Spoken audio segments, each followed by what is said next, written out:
Bonjour à toutes et à tous, je suis très heureuse de vous retrouver pour cette nouvelle édition de Business Africa. Cette semaine, dans votre magazine de l'économie et de l'entreprise, nous parlons d'une ressource essentielle, l'eau.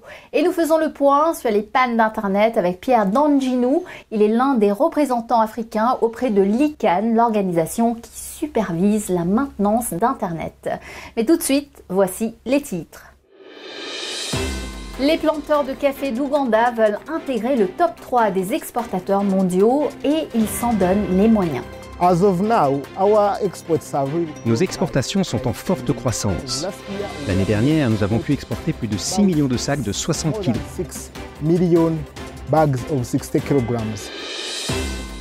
De l'eau par distributeur, y compris pour les plus faibles revenus, c'est le pari de cette entrepreneuse du Rwanda. La rivière emporte beaucoup de gens qui viennent chercher de l'eau. Cette eau nous cause aussi de nombreux problèmes de santé. Si nous avions de l'eau propre, nous ne viendrions pas ici. Ils sont de très jeunes enfants et aident déjà leurs parents dans les mines artisanales d'or en Guinée, une situation attisée par le non-droit qui règne dans des pans entiers du secteur extractif africain. Nous avons constaté que les parents négligent dans les zones minières l'éducation des enfants. Ils amènent les enfants avec eux dans les mines pour les exploiter. C'est un véritable boom d'exportation de café qui est en train de vivre l'Ouganda, le premier exportateur africain des précieux grains appréciés dans le monde entier, bénéficie des conséquences d'une conjoncture difficile pour sa concurrence asiatique. Précipitations en Indonésie, coût élevé de production au Vietnam, autant de facteurs qui dynamisent la demande de café ougandais. Le secteur fait vivre environ 5 millions de personnes et voudrait voir ses producteurs intégrer le top 3 des exportateurs mondiaux. Notre journaliste Alexandra Vépierre s'est rendue à Kisoro, au sud-ouest du pays, suivre l'action du gouvernement auprès des agriculteurs. Objectif, améliorer la qualité et les rendements de ces producteurs d'Arabica. Regardez. À la Kisoro Volcanic Organic Coffee, le café est une affaire de famille. Depuis 28 ans, la ferme familiale s'est lancée dans la production de café Arabica, une variété qui ne pousse qu'à partir de 1300 mètres d'altitude. Pionnier à ses débuts, Peter Alera est désormais un membre influent de la communauté et conseille les autres fermiers sur les bonnes méthodes pour produire du bon café. Sa famille organise également des visites guidées à destination des touristes pour montrer la conception du café, de l'arbre jusqu'à la tasse. Ce sont des graines de café vertes qui poussent dans les arbres. Mais lorsqu'on les récolte, on s'assure de les cueillir avec une méthode de cueillette sélective. On ne cueille que les graines mûres. Une fois les fruits récoltés à la main, la pulpe est séparée des grains par une dépulpeuse. Les grains sont ensuite lavés et mis à sécher pendant 2 semaines. Les agriculteurs vont par la suite piler, puis tamiser les grains avant de les torréfier également à la main. Il n'y aura plus qu'à moudre le café pour le déguster. Depuis ses débuts, la famille a été épaulée par la UCDA, la Uganda Coffee Development Authority. Cette agence gouvernementale fondée en 1992 a pour mission la promotion, la supervision et la régulation du café et de sa qualité. Dans chaque district, des agents viennent rendre visite aux producteurs pour les former et les aider à augmenter leur rendement. Tout d'abord, nous aidons les petits agriculteurs en les formant.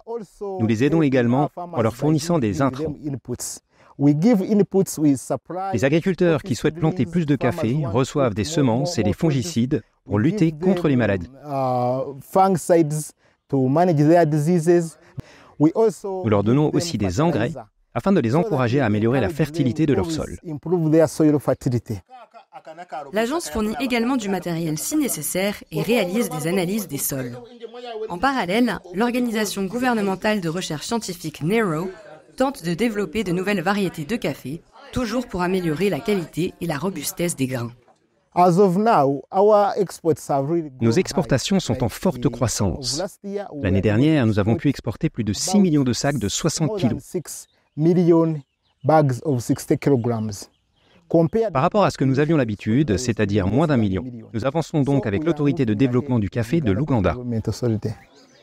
Les plus grands clients du café ougandais sont à très grande majorité les Italiens, suivis des Indiens et enfin des Allemands. Désormais, le gouvernement souhaite également exporter du café à valeur ajoutée, c'est-à-dire déjà moulu et non plus en grains verts. Cela afin de générer plus de profits. Sans l'arôme. Kisoro Volcanic Organic Coffee produit entre 500 et 800 kg de café par an. Mais c'est encore trop peu pour l'exporter. La famille Alera vend uniquement sur le marché local, aux supermarchés, hôtels et aux touristes qui leur rendent visite.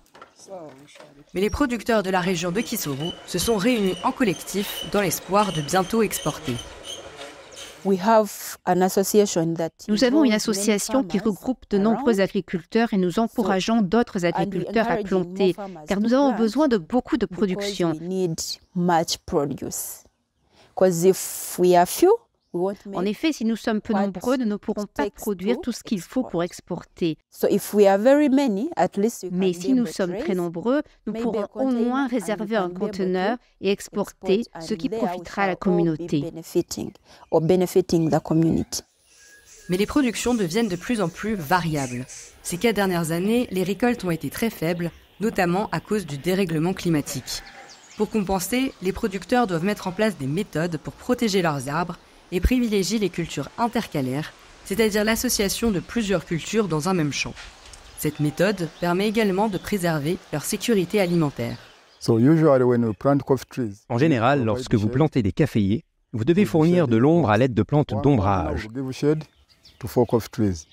Un bananier donnera de l'ombre à 4 arbres à café avec ses feuilles. Tout d'abord, les bananes poussent plus vite que le café. Ensuite, les bananes peuvent retenir l'eau pendant la saison des pluies. Puis, elles peuvent fournir de l'eau aux caféiers durant la saison sèche. Ensuite, de nombreux avocatiers servent de brise-vent. En parallèle, le gouvernement affirme réduire la déforestation, encourager l'utilisation de produits bio et former les fermiers à l'agriculture durable, pour que le café reste une part prégnante de l'économie ougandaise.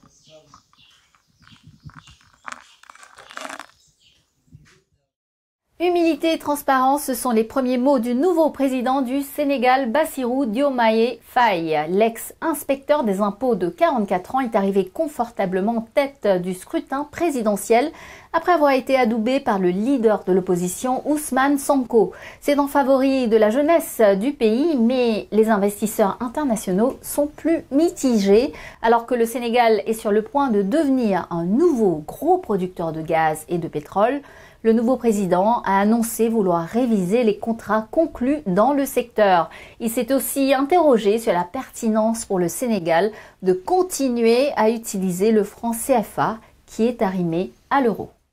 Et pendant ce temps, l'Afrique du Sud, déjà affectée par des coupures d'électricité et des problèmes logistiques de transport, fait face à une nouvelle crise de pénurie d'eau. Rand Water, le premier fournisseur du continent, a averti 3 municipalités de la province de Gauteng et leurs 13 millions d'habitants d'un risque imminent de voir tout le système d'approvisionnement en eau s'effondrer. La raison ? Des infrastructures vieillissantes favorisant les fuites, la surconsommation des municipalités et leurs factures impayées qui se montent à 158 millions de dollars. Et dans le reste de l'Afrique, l'eau potable est toujours très loin d'être véritablement un droit acquis, puisque cette ressource précieuse dont nous avons tous besoin, des millions de personnes en Afrique peinent toujours à y accéder. Au Rwanda, une femme a mis son esprit d'entreprise au service de cette quête. Elle a réussi à changer la vie de plus de 73 000 personnes qui ont maintenant accès à des distributeurs d'eau potable par abonnement. Cette solution révolutionnaire réduit considérablement l'achat de bouteilles minérales. C'est un reportage de Temistocle à Kizimana. Au Rwanda, moins de 50% de la population a accès à l'eau potable, selon l'UNICEF. C'est une menace sanitaire qui peut se traduire par l'apparition de diverses maladies et affecter la santé de la population. Dans la capitale Kigali ainsi que dans la région avoisinante, il est indéniable que l'eau potable demeure un sérieux problème. L'eau que puisent les habitants dans les rivières n'est en effet pas toujours propre.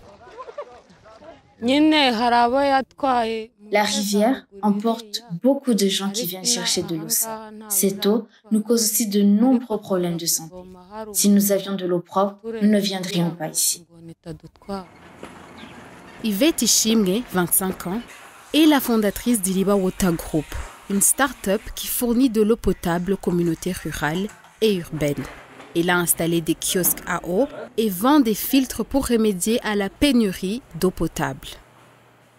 L'eau potable est un problème sérieux au Rwanda et dans la région. Par exemple, je vous donne un chiffre simple. Rien qu'en Afrique subsaharienne, 390 millions de personnes n'ont pas un accès abordable à l'eau potable. Vous pouvez donc voir par vous-même que si nous avons toujours ces chiffres sans accès à l'eau potable, c'est un problème sérieux. Créé en 2018, Iliba Water Group compte 3 composantes, dont Iliba Tap and Drink pour les communautés à faible revenu. Cette société installe des distributeurs d'eau et des kiosques écologiques dans les communautés urbaines, en particulier dans les zones à forte fréquentation telles que les marchés, les parkings publics et autres. Plusieurs kiosques ont été installés à travers Kigali, comme celui-ci de Gisozi.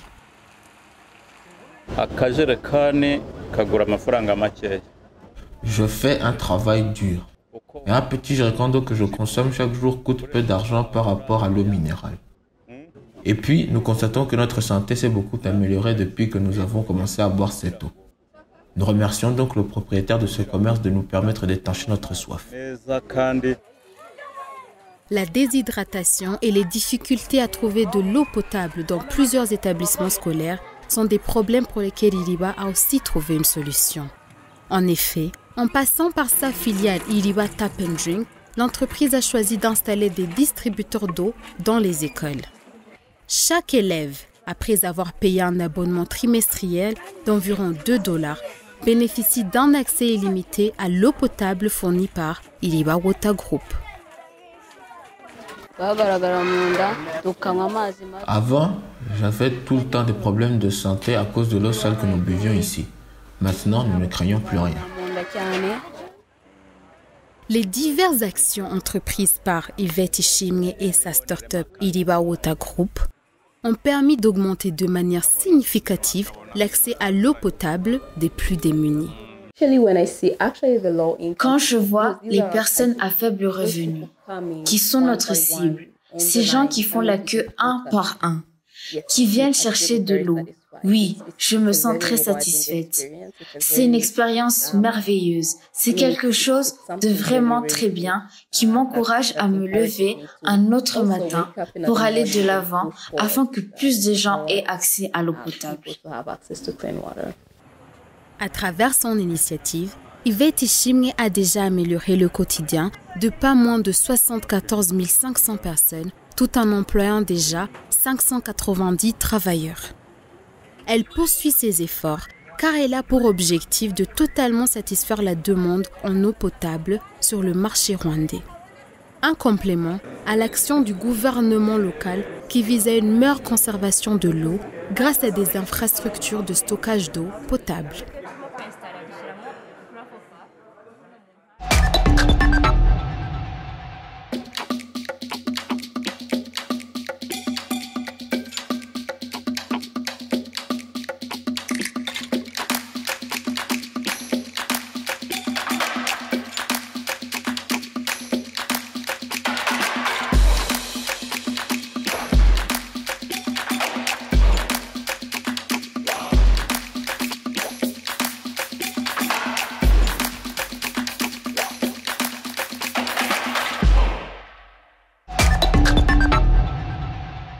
Bienvenue dans la deuxième partie de notre émission.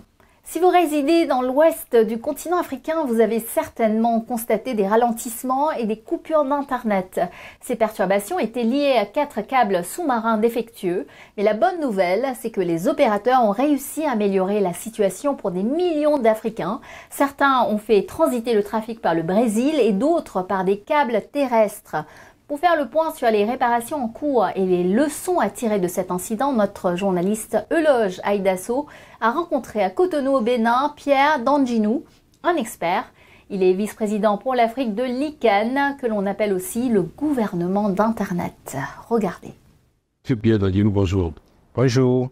Est-ce que l'on en sait un peu plus sur ce qui s'est passé et combien de temps les réparations vont durer? Ça a été les câbles sous-marins, n'est-ce pas, qui donc acheminent le trafic de la sous-région, qui ont subi, n'est-ce pas, un dommage au niveau des côtes, n'est-ce pas, de la Côte d'Ivoire. Très vite, les dispositions ont été prises, n'est-ce pas, pour que les clients n'en souffrent pas trop. Et donc, depuis le 14, surtout le 15 mars, commençait, n'est-ce pas, à revenir petit à petit, tout simplement parce que les opérateurs ont eu la possibilité, n'est-ce pas, de rerouter, n'est-ce pas, le trafic par d'autres endroits où il n'y a pas de ce genre de problème-là. Et donc, oui, il faut compter à peu près 5 semaines pour que tout revienne dans l'ordre.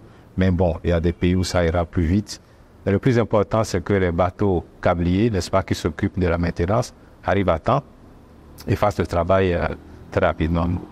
À quel impact économique faut-il s'attendre? Quel secteur pourrait être plus impacté? Internet est maintenant dans la vie de nous tous. On pense qu'il y a des secteurs tous les secteurs seraient impactés.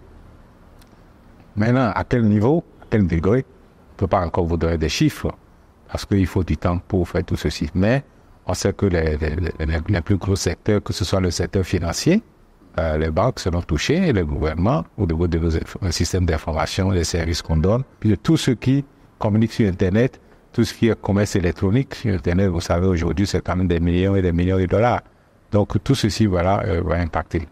Comment l'Afrique pourrait-elle éviter ce type de panne à l'avenir? Y a-t-il des alternatives ou des améliorations à apporter aux dispositifs existants? C'est un glissement de terrain, n'est-ce pas, en eau profonde ici. Bon, vous ne pouvez pas prévoir tout ça, et prendre toutes les dispositions. Mais il semble quand même que la disposition la plus simple, la plus évidente à prendre, c'était de doubler, n'est-ce pas, les passages.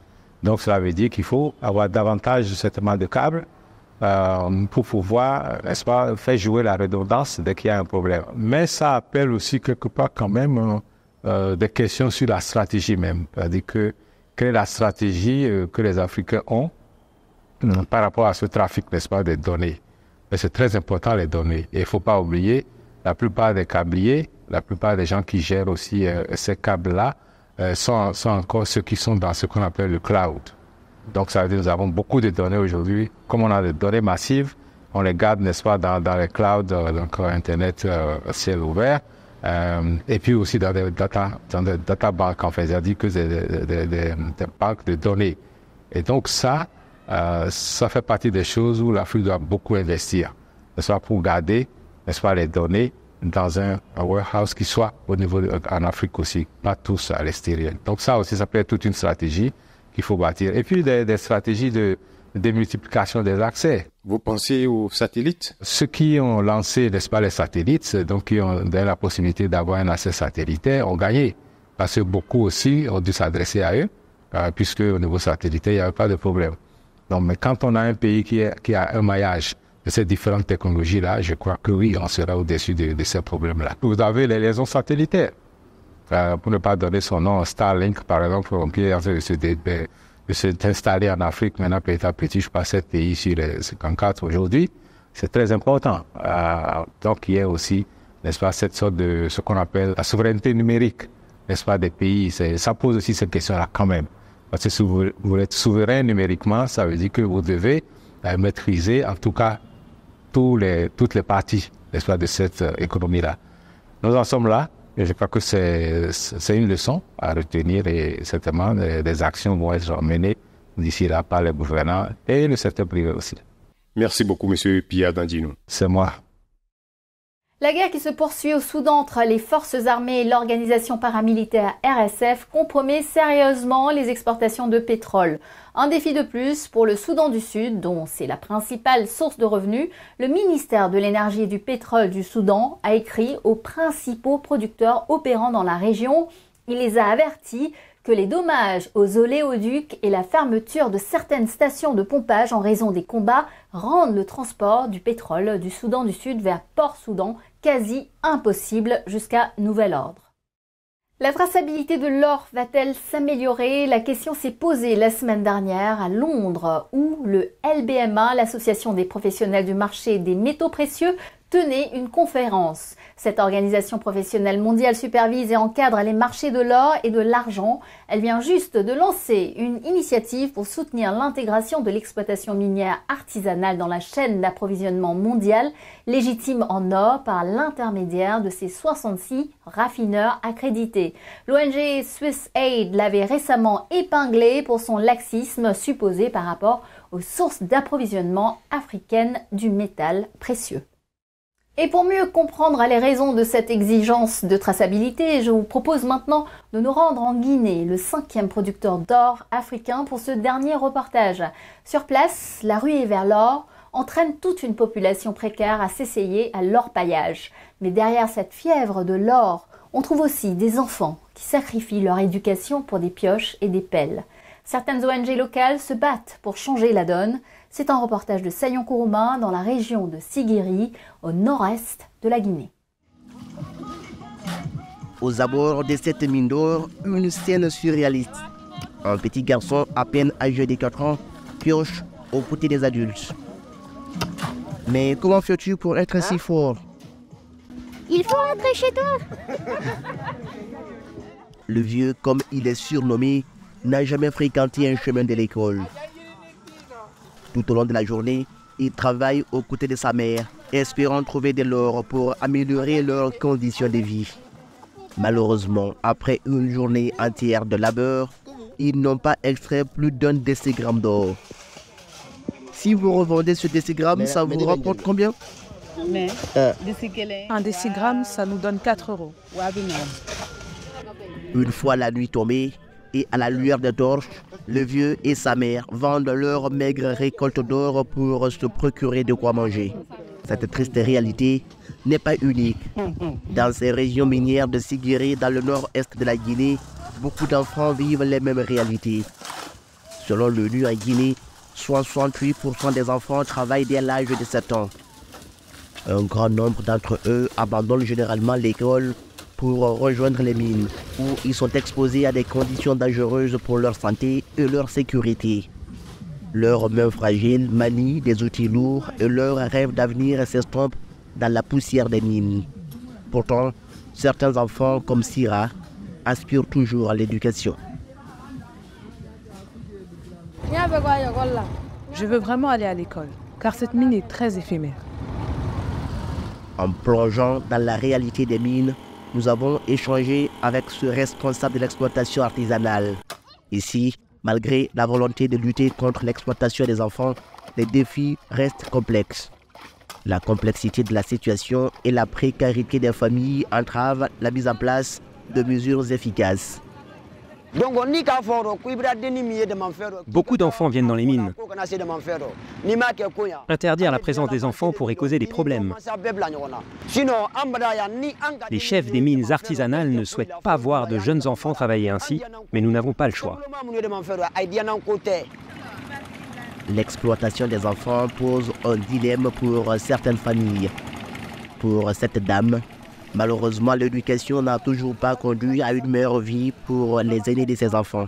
Certains d'entre eux, ayant achevé leur scolarité, se retrouvent sans emploi, ce qui a conduit sa famille à compter sur les mines et sur les frêles épaules de ses progénitures pour survivre.